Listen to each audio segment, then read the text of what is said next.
Good evening all and welcome. Tonight I have a chilling collection of train stories for you to listen to, so enjoy the scenery, relax, and let the darkness take control. Let me start off by saying that I am a skeptic and I do not believe in the paranormal. That being said, I had a strange experience on the train home today that I can't explain. I work in downtown Chicago and commute every day on the Metro Union Pacific North Line. I usually take the 5:21 train home. It used to be the 5:10 before all the changes they made to the schedule, and my stop, Rogers Park, is the second stop of the route.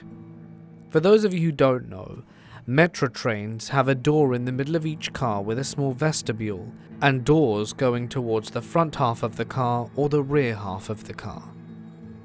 I go onto the third car from the front of the train and sat near the window on the left side, just 5 or 6 rows up from the vestibule. The vestibule has heavy sliding doors that open after you press a big black button panel. They usually take a few moments to open up after you've pressed the button. To the right and left of the vestibule door, inside the car, are stairs that go up to a single row of seats that line the top of both sides of the train car. Some cars have a toilet, but this one did not. Our first stop, Ravenswood. Hundreds of people, including a lady that had been sitting next to me, get off the train because of the schedule changes. Some trains have been eliminated, so there are a lot more people getting on and off, and it took a while for everyone to get off the train at Ravenswood. A few people got onto the train, and one of them sat down next to me. The person that sat next to me was a man in his upper 50s, wearing a grey business suit and a jacket and tie, carrying a large leather briefcase. The briefcase caught my eye because it was obviously very old. It looked like something you'd see a lawyer carrying around with all his papers in it. I say that it was obviously very old because the leather was worn and cracked and honestly looked like it came out of an antique shop. He sat down in a bit of a huff. Because I knew I was getting off at the next stop, which was only a few minutes away, I mentioned towards my B pass, showing that I'm not going any further, and said, "I'm getting off at the next stop. Do you want to swap places?" It's a pretty common courtesy on the Metro, and I've never had someone refuse. Without looking at me and in a curt tone of voice, he said, "No, I don't." I turned back towards the book I was reading, thinking to myself, "Geez, fine, whatever, guy." 3 minutes later, the train is slowing down to my stop, and I reach up to grab my pass and begin returning it to my wallet. As I'm doing this, the briefcase jerk stands up quickly and turns to the right towards the vestibule where I'd entered. I stand up, put my wallet in my pocket, and then follow him into the aisle, wondering to myself where the guy was moving to. My first thought was that he didn't want to deal with me letting me out of my seat, and so he decided to shift to another seat option before we stopped. Makes sense, except that I was getting into the aisle and look around at the few rows between me and the vestibule, and the guy isn't in any of them. Okay, maybe he went through the vestibule doors already and is getting off at Rogers Park as well. Perhaps he was just moving towards the doors to beat the crowds. But I look towards the vestibule, and the doors on both sides of the area are closed. As I said earlier, the doors are slow to open, but they're even slower to close, staying open for something like a full minute before they shut again.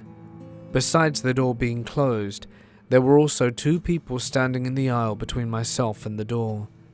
Looking through the glass in the door, I can see that the vestibule is full of people, and there are several people in the aisle in the rear half of the car waiting to get out as well behind the closed door. Okay, weird, I thought. But maybe he went up the stairs to sit on one of the solo seats above. Makes total sense, especially since he's not sitting in any of the other main level seats, and it seemed pretty unlikely that he'd been able to move on to the other half of the cars as there were so many obstacles. Like people in the aisle and 2 doors. I look up at the second level seats and most were empty from people getting off at the first stop, and he was clearly not on either side of the second level. I move forwards towards the door. The 2 other aisle people are still between me and the door, but I'm able to move far enough forwards to see that he was not standing in either stairway. At this point I could also see the entire vestibule very clearly, and he was not inside that area waiting for the doors. The train gets to my stop, the doors open, we all pour out, and I look around a bit, and don't see him anywhere. Did I have an encounter with a phantom passenger? I was on a training course in a fairly remote part of Africa. My buddy and I decided to go on a day trip to the city to see the sights, go to some bars and visit a strip club. We were warned that trains were too dangerous for foreigners, but we didn't have any other means of transport. It was a long way away, so we took one anyway. We're both fairly big guys and felt like we could handle ourselves. We had a good day and ended up getting the train back, maybe at about 10 or 11 p.m. We were the only people in our carriage, and about half an hour into our journey, a group of 5 to 6 very thuggish looking chaps boarded and began roaming up and down the carriages, and eventually come and sit down close to us. One of them in particular comes in and sits in a seat directly opposite, but facing me.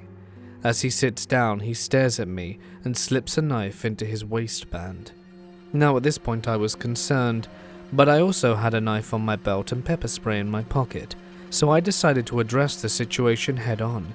I smiled at him and gestured towards the knife and said, "Hey brother, I see you have a knife there. What's it for?" He is obviously a little confused, but pulls out the knife, waves it around a bit and stammers, This is to cut my bread." It was definitely not a knife for cutting bread. It was short and non-serrated with a distinctly pointed end. I pulled my folding knife from my belt and said, Yes, I also have a knife. I use this to butter my bread." His eyes light up when he sees my folding pocket knife. "Hey, that's a nice knife. Can I see it?"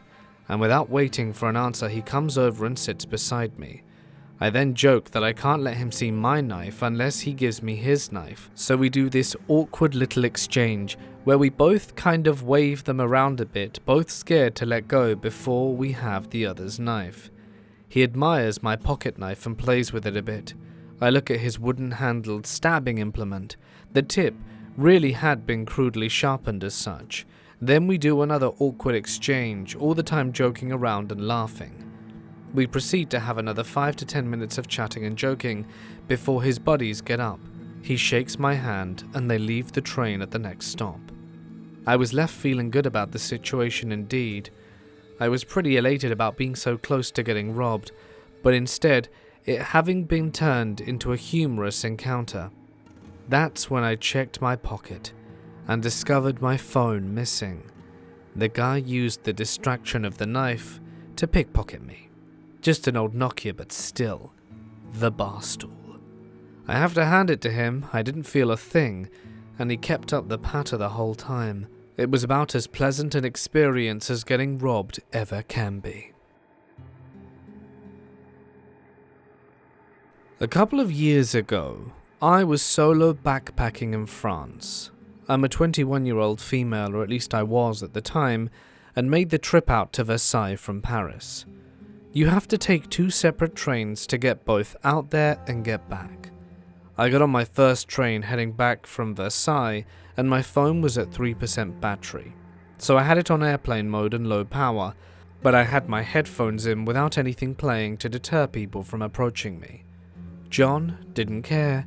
He came over and sat beside me, speaking to me in French. I'd been walking around the gardens all day and wasn't really in the mood to entertain anyone, so I pretended I didn't understand French. He pulled out his phone and went onto Google Translate, asking if I wanted to learn French. I responded with, "No thank you." I went to put my headphones back in and appear even more uninterested since my body language wasn't enough for him. He continued to ask me questions through his phone, the next one being, "Where are you sleeping?" I lied and I said that I was in a large hotel with my family and I was heading back there now. He asked where it was, and all I replied was, "Paris." He then asked if I was getting off at a specific stop of the subway, to which I said, yes, another lie, and he said he'd go with me. I immediately said no and ended the conversation.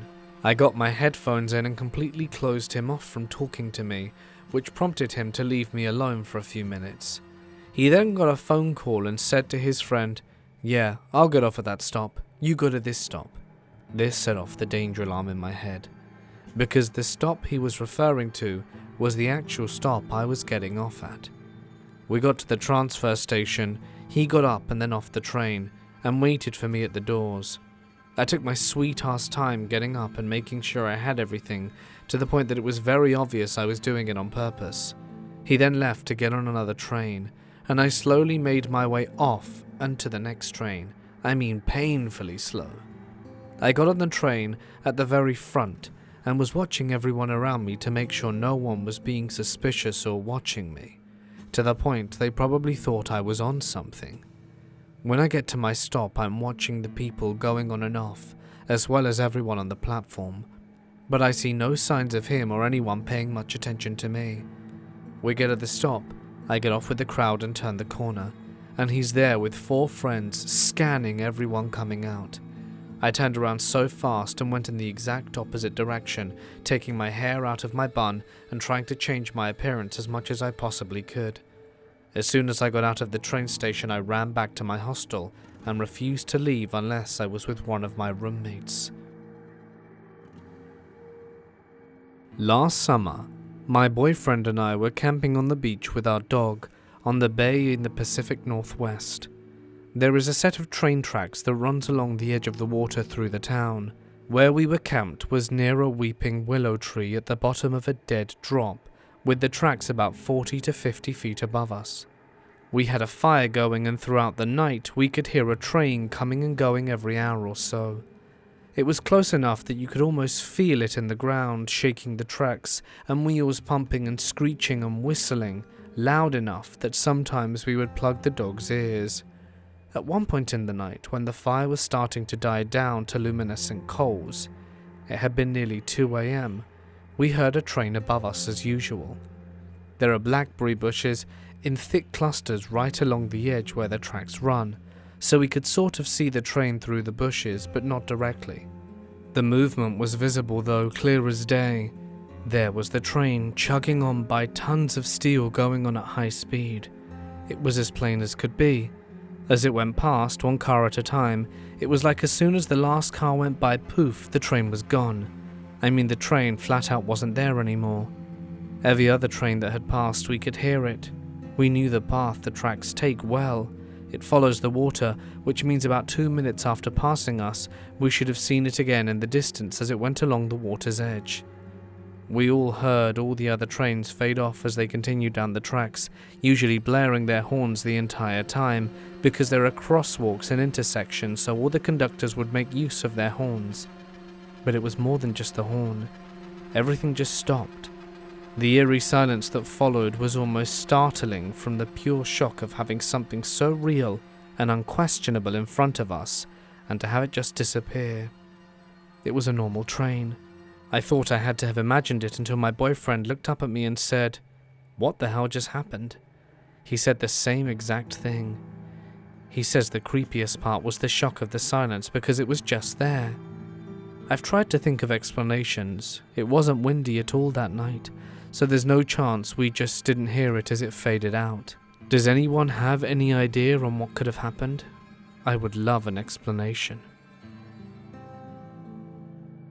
I used to work for the Great Western Railway and was spending a night in the Royal Hotel in Llangollen, and I had an enjoyable evening in the town where I had been playing host to the railway's important customers in the North Wales towns. The woolen mills, seed companies, coal merchants, and the farmers were all cooperative.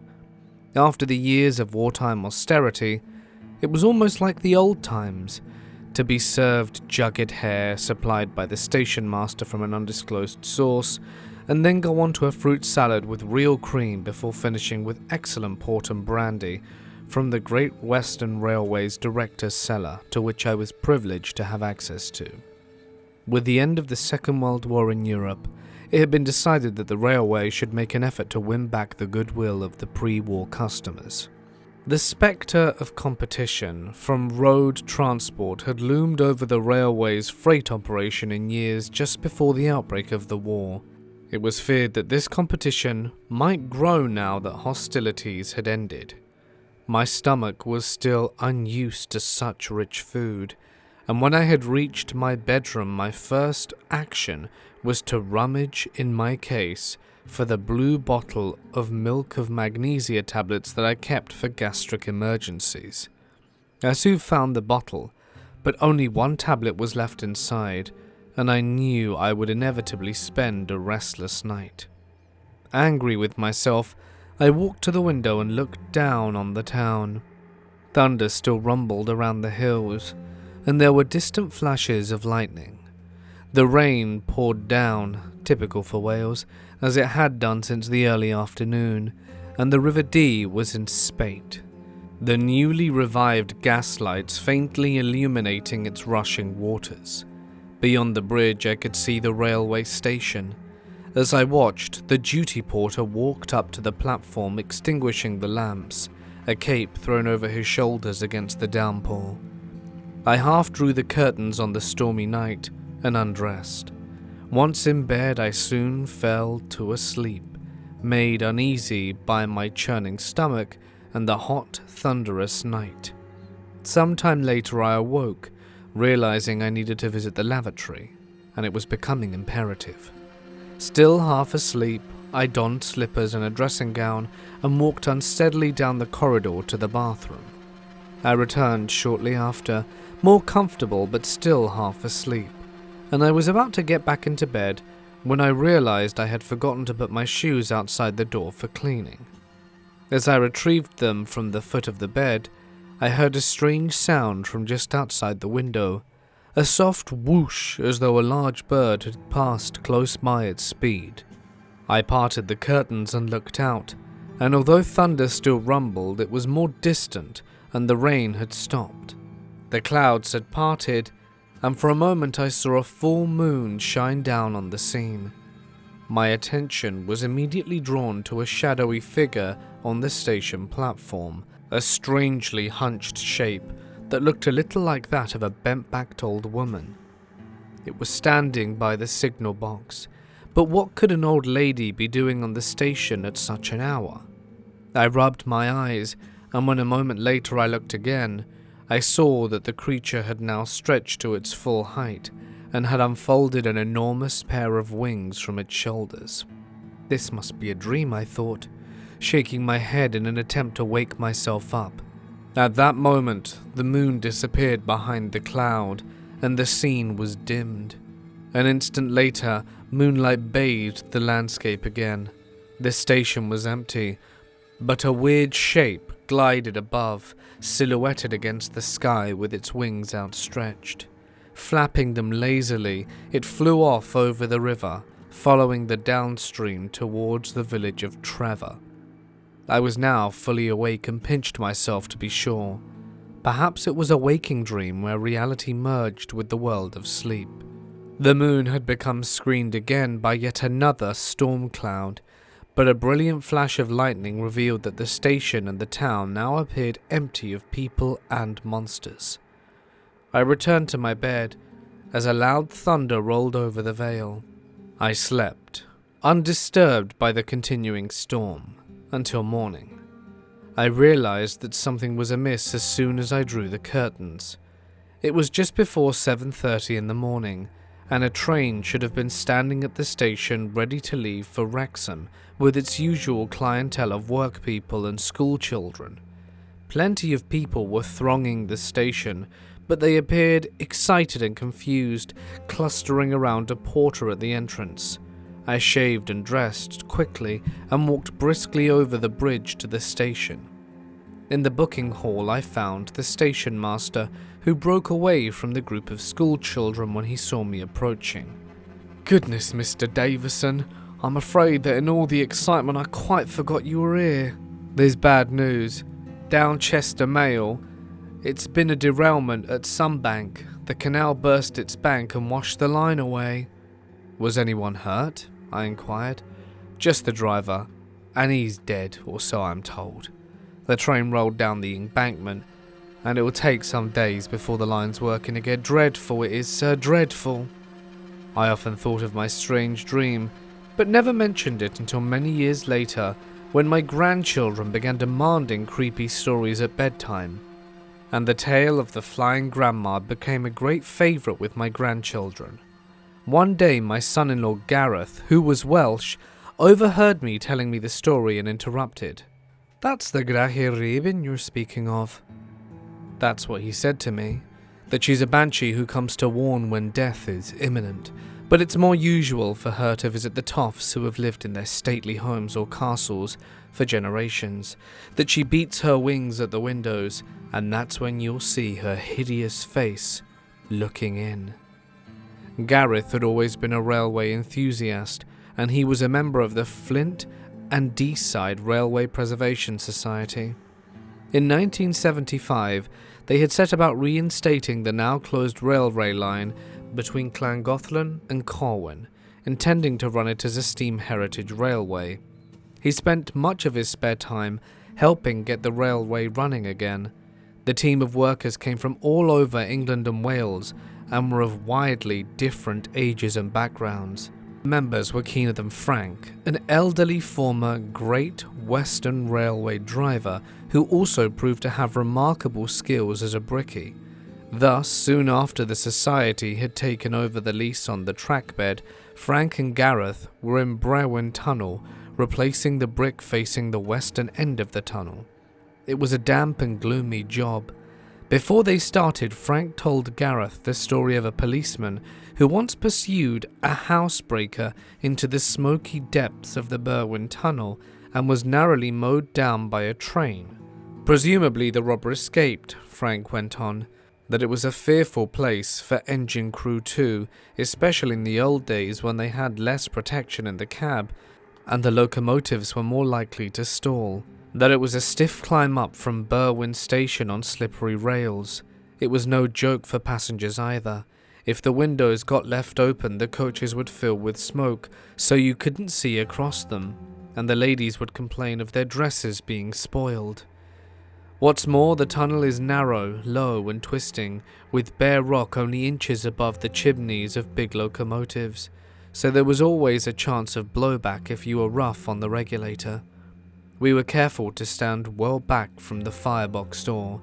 Of course, if you had an inspector or other unwelcome visitor on the footplate, you could scare the hell out of him by leaving the door a little ways open. He'd be hopping around like a madman by the time you reached daylight, and there'd be cinder burns all over his trews. They worked together over several weekends, replacing the rotting brickwork of the entrances, and when this was done, they moved further inside the tunnel to repair the refuge where the permanent waymen caught in the tunnel could shelter safely from passing trains. Frank suddenly laid down his trowel and said he was going to get a spot of air. Gareth thought little of this at the time, though he was to reproach himself later. He was working all alone when suddenly he felt a rush of chilly air on his face. For a terrible moment he imagined a train rushing towards him, but what brushed past him was hardly less horrible. An unearthly creature flapped its way down the tunnel, leaving a putrid smell in its wake. Like rugby socks at full time is how Gareth later described it. Its silhouette framed by the end of the tunnel was like that of a huge, ungainly, slow-moving bat. Gareth ran out of the tunnel, stumbling on the rough track bed. He found Frank lying huddled up just beyond the portal and felt for a pulse. Even though he knew it would be in vain, the Grachir Raven never made a mistake. They held a wake for Frank, members of the society, thinking their old colleague would have appreciated the gesture. About a dozen members were still present at the closing time at the Jenny Jones pub. By the time Gareth had put down several pints, and he saw no point in holding back the story of the apparition he'd seen in the tunnel. For good measure, he told them of my dream as well, endowing it with all of his Celtic sense for the drama. No one spoke when he finished, but after a moment someone broke the spell with a facetious comment. "That'll make a good selling point." The only preserved railway line with a ghost is what was uttered next. Maybe a vampire, hag of the tunnel. They see it now in the Sun newspaper, they commented. He threw an arm about the largest member of the group, who grinned back sheepishly. Conscious of being overweight by a stone or three, Gareth said, his words now slurred, "It's not wise to mock. You know it might bring her back." Work continued on the restoration of the railway, and in 1981 saw the running of the first steam train along a short stretch of track. Later the railway was extended to Berwyn and then to Deeside Junction. In 1992, the track was restored as far as Glyndeverdwy, nearly 6 miles from Llangollen. Corwen seemed within easy reach to the band of cheerful and enthusiastic volunteers. The hag of the tunnel had passed into the folklore of the society, this story now embellished with so much extra detail that it sounded more like a fairy tale. Gareth himself was now in late middle age, and with his children grown up was able to spend more time in Llangollen. He was on the main committee and had a major shareholding in one of the locomotives and often did firing turns. It was after one of these that the disaster struck. The locomotive had been used for a Thomas the Tank Engine event, and he was preparing to drop the fire. He had moved the engine over the ash pit, and beneath it was a long fire iron raking the ash and the clinker out from the grate. He never heard the shout of warning as wagons loaded with granite chippings escaped from the maintenance train and began rolling down the slight gradient towards him. His attention had already been taken by a sound he heard many years earlier, the lazy flap of leathern wings. The impact of the wagon with the locomotive threw the engine back. The fire iron was driven deep into Gareth's chest, and he was pinned by it in the slurry of ash and clinker at the bottom of the pit. He was quickly senseless and didn't see or hear the departure of the Grache Reiben as she flew into the deepening gloom. Fortunately, he was rescued in time and managed to tell us the events I've just relayed to you now. We're grateful that he's alive and hope that we don't have another encounter with this creature again. It was a dark night in November 1981. I was a volunteer at the Cayley-and-Worth Valley Railway, and my job was to be crossing keeper at Damon Station, and was waiting for the passage of the train of the day from Cayley. The station stood empty. A light covering of frost lay illuminated by the incandescent glow of the gas lamps on the platform. Inside the signal box, the gas lights were also lit, and the fire in the pot-bellied stove was glowing red hot. I looked across at the empty station house. There was no one stopping there tonight. It was often empty now. Annie had left after her husband Norman died last Christmas.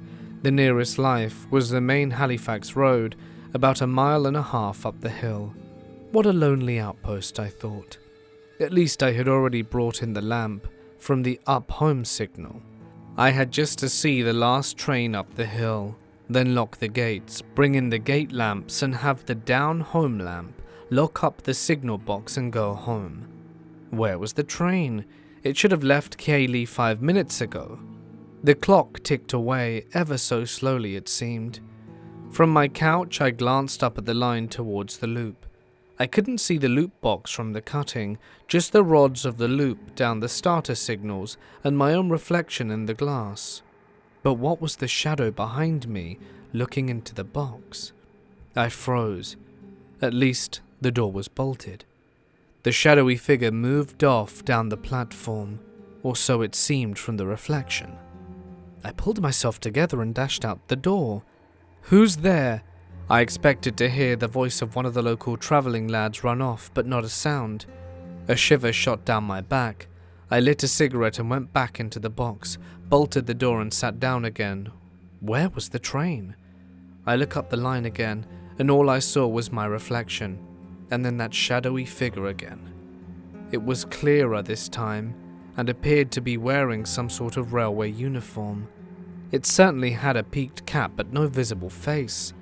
I spun round and dashed right outside straight away. Not a sound. No one was there. Just an uncanny silence. The river was silent, as was the little stream at the end of the platform. Even the normally busy main road was now quiet. What was that? A loud shriek told me it was the Midland 4F steam locomotive that had whistled for the foot crossing. The train was here at last. The staff at Cayley must have been eager to go home as they hadn't phoned. I darted to the crossing and opened the gates, getting the down home signal pulled off just in time. The train stormed through the tiny station unaware of the goings-on there. I belled the train on to the next station. I closed the crossing gates and was up and down the signal like a cat after a bird. I pulled the shutters down, turned the gas off, locked the doors and dashed off home. I mused were the gas lamps playing tricks, or perhaps one of the local kids, or was it really just a ghost? Whatever it was, I have taken steps to make sure that I will never be alone at Damon's at night, ever again. The Black Dog is a supernatural, spectral or demonic entity originating from English folklore that has been seen throughout Europe and the Americas. It is usually unnaturally large with glowing red or yellow eyes and is often connected to the devil and is sometimes an omen of death. In East Anglican folklore, Black Shuck is the name given to a ghostly black dog which is said to roam the coastline and countryside of East Anglia, one of many such black dogs recorded in folklore across the British Isles. Ted Smith owned a small holding in a remote village in South Lincolnshire. He was able to live quite comfortably from the fruits of his labours, but he had always wanted just a little more land. Next to his acreage was a small field of 1.5 acres with a little mound in it. Ted felt this field would be very useful and would enable him to extend his holding just sufficient to give him, in his words, that bit extra. The trouble was that the land belonged to a family who lived in London and owned parcels of land all over the country, and had so far resisted all attempts to relinquish this innocuous piece of British soil. Ted had given up all hope of enlarging his holdings, and was concentrating his effort on farming his existing soil, making a reasonable living from his vegetable crops, when a letter arrived one day, explaining to him that if he wanted to buy the adjoining land, the owners were interested in discussing the matter. Ted acted quickly, as in time a deal was concluded, and he became the owner of 1.5 acres of grassland. After careful consideration, Ted decided to deep plough the land and prepare it for cultivation. One morning, Ted drove a tractor and plough to the field to commence the job. The land was hard and compacted, but the plough carved through the earth cleanly, and Ted knew his labours wouldn't be wasted. Suddenly, Ted was aware that he was ploughing up something other than earth. He stopped, switched the ignition off and climbed down. Turning around, he saw a litter of bones among the furrow. Good Lord, I've hit a graveyard, he thought. On examination of the bones, he decided that they were very old, and the smell that exuded was partially obnoxious. Ted decided to stop the operation and return home to discuss the find with his wife, Maureen, whose counsel will always be common sense. Maureen was adamant to leave them alone until someone who understands them has examined the site, as they may be of value. Ted agreed, but decided to go and discuss the matter with his pal Jim, who was the local signalman. A signalman is an employee of a railway company who controls the points and signals from a railway signal box in order to control the movement of the trains. Tim was very interested and liked mystery. He was also very curious and begged Ted to allow him to have a look around. Their discussion was interrupted by the visit of Ted's uncle Albert, who at the age of 81 had wisdom to offer about most things. He was put into the picture and was asked his opinion. You've disturbed a burial site all right, but what's important is that you don't disturb it further. I was still curious though. What about any valuables that might be buried with the remains, we thought? Could we get the archaeologists here for a dig? Uncle Albert shrugged his shoulders. It's up to Ted, it's his land. But if I were both of ye, I wouldn't disturb the dead. Very dangerous stuff. Ted laughed. Good Lord, what could the bones do to us? I'm not frightened, are you, Jim? Jim smiled. Could be very interesting, it's like a mystery. Uncle Albert sighed. Well, I warned you, don't be meddling in things you don't understand. That night, Ted and Jim met at the local pub to discuss the situation. Jim talked about having another look at the site and that they may uncover something of value. It might be a Roman or Saxon burial ground with treasure, or maybe they could uncover something of interest.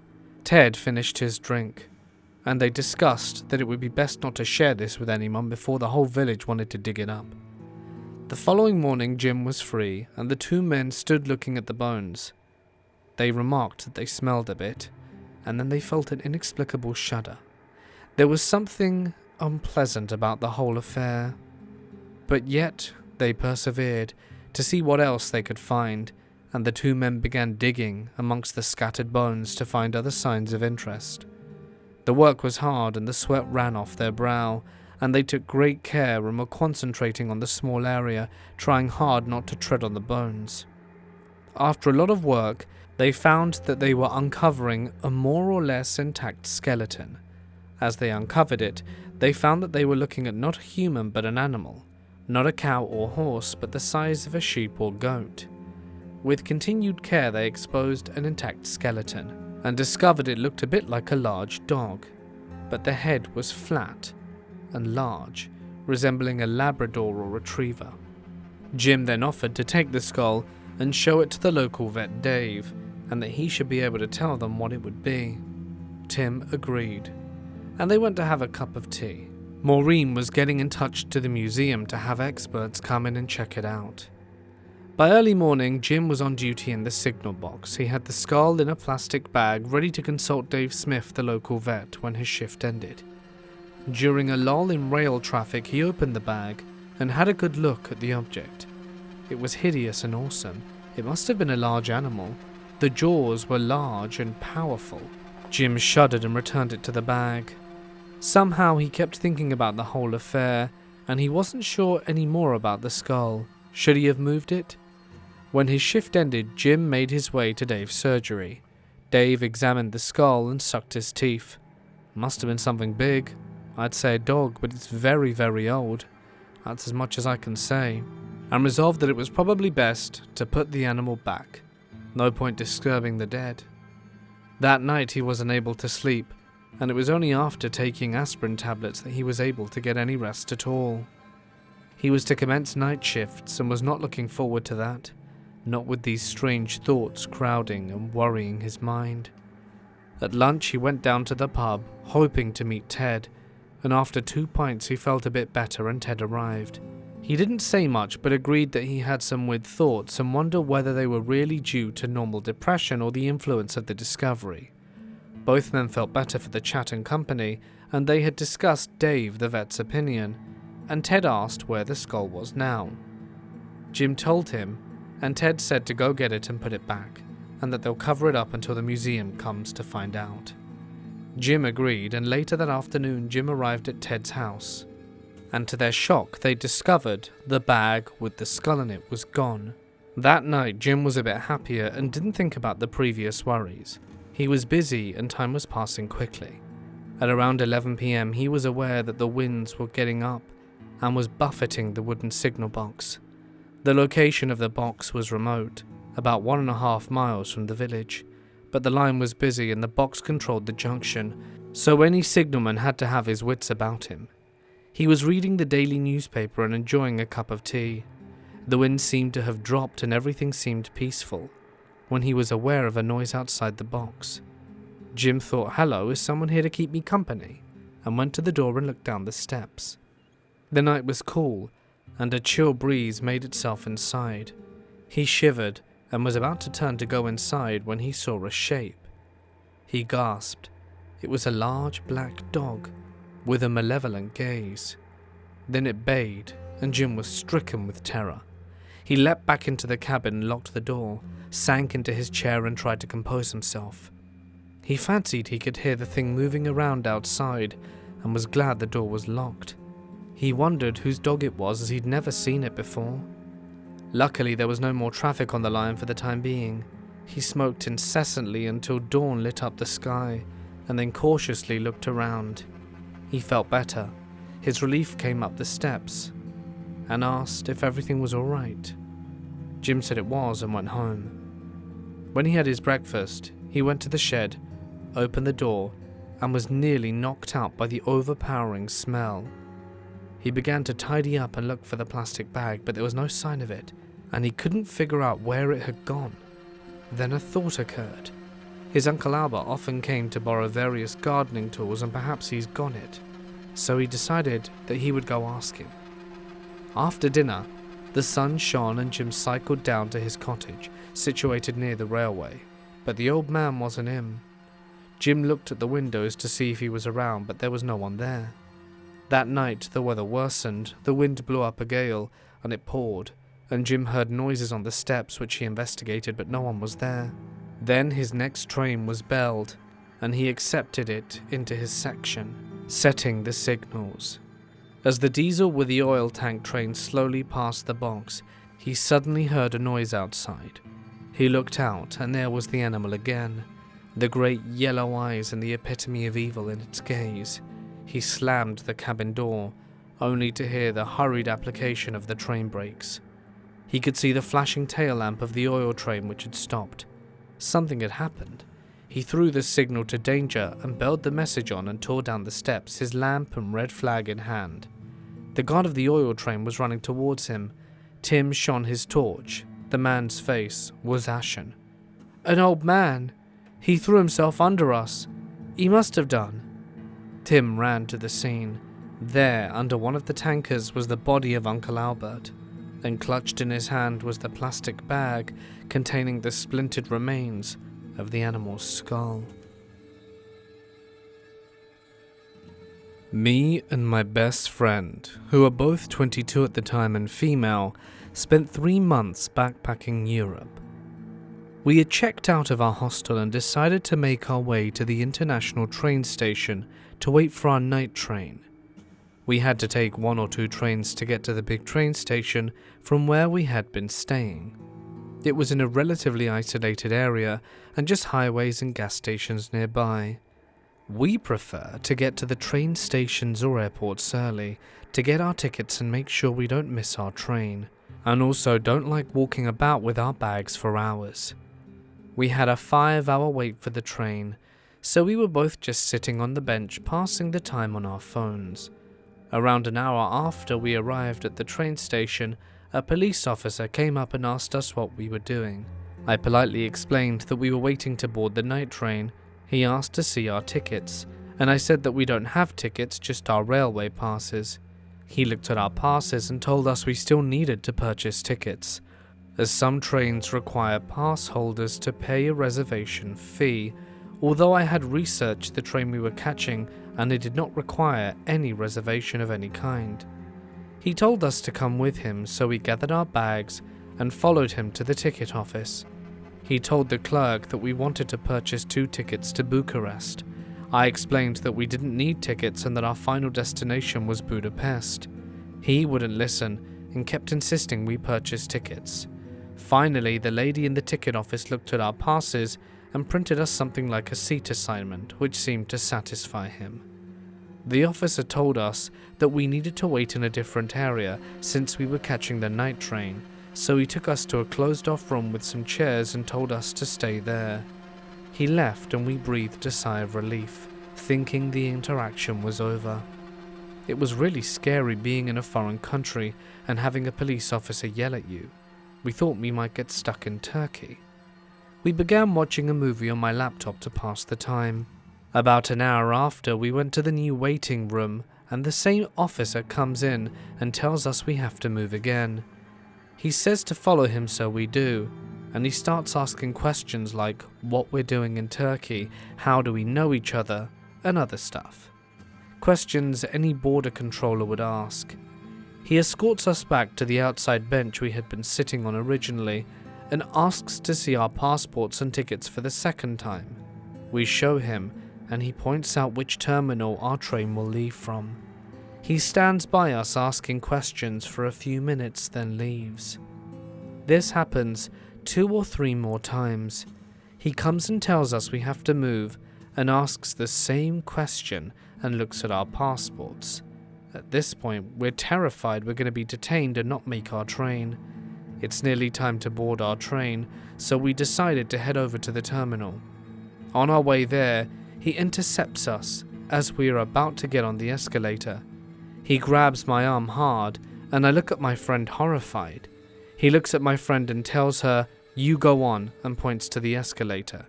She gets on, but what else should I do when an officer with a firearm gives an order? He waits until she gets a bit away, all the while gripping my arm, and then he looks at me and says, "Are you on Instagram?" I'm stunned. I say yes, give him my Instagram username, and he asks me to type it into his phone, so I do. He lets go of my arm and tells me to have a good trip. I reconnect with my friend, and we get into the train and find our seats. I'm in tears at this point. I thought we were being flagged as suspicious for trying to get to the train station early, when the whole while it was just some creep trying to chat me up.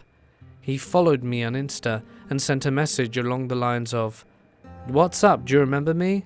And I blocked him. My friend asked why I gave him my Insta at all, and I told her I wanted the interaction to be over and for him to let me get on the train. Hey guys, it's Mort here, and thank you so much for listening. I hope that you enjoyed tonight's train stories. If of course you did, you can let me know down below. It always means a hell of a lot, and your support goes a long way. Also, a huge thank you to my members and patrons whose names can be seen on screen. If you are inclined in finding out what that means, you basically get your name at the end of the video, and a bunch of special videos and other cool stuff in between. New content is always posted on members and patrons every Wednesday, exclusive stories and the like, polls, other stuff. You can find out more by checking out the links. But for now, stay awesome, and I'll see you in the next one.